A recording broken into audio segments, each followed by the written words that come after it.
Understanding and preventing common types of road accidents such as head-on collisions, rear-end collisions, and rollovers. Road accidents are a major cause of death and injury worldwide. Understanding the causes of different types of road accidents can help individuals take measures to reduce the risk of a crash and stay safer on the road. In this article, we will focus on 3 common types of road accidents: head-on collisions, rear-end collisions, and rollovers. Head-on collisions occur when the front of one vehicle collides with the front of another vehicle. These types of accidents are often the result of one vehicle crossing the center line or median into oncoming traffic. To prevent head-on collisions, it's important to stay in your lane, avoid distractions, and maintain a safe following distance.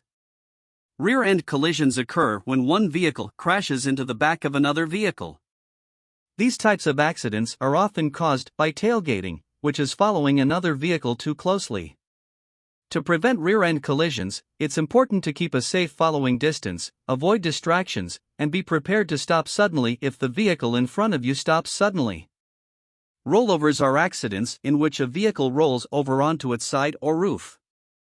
Rollovers can be caused by several factors, including excessive speed, road conditions, and the design of the vehicle. To prevent rollovers, it's important to drive at a safe speed, avoid sudden movements, and make sure that your vehicle is equipped with stability control and other safety features. In conclusion, understanding the causes of head-on collisions, rear-end collisions, and rollovers can help individuals take measures to reduce the risk of a crash and stay safer on the road. By avoiding distractions, staying in your lane, and maintaining a safe following distance, you can help prevent these types of accidents and protect yourself and others on the road.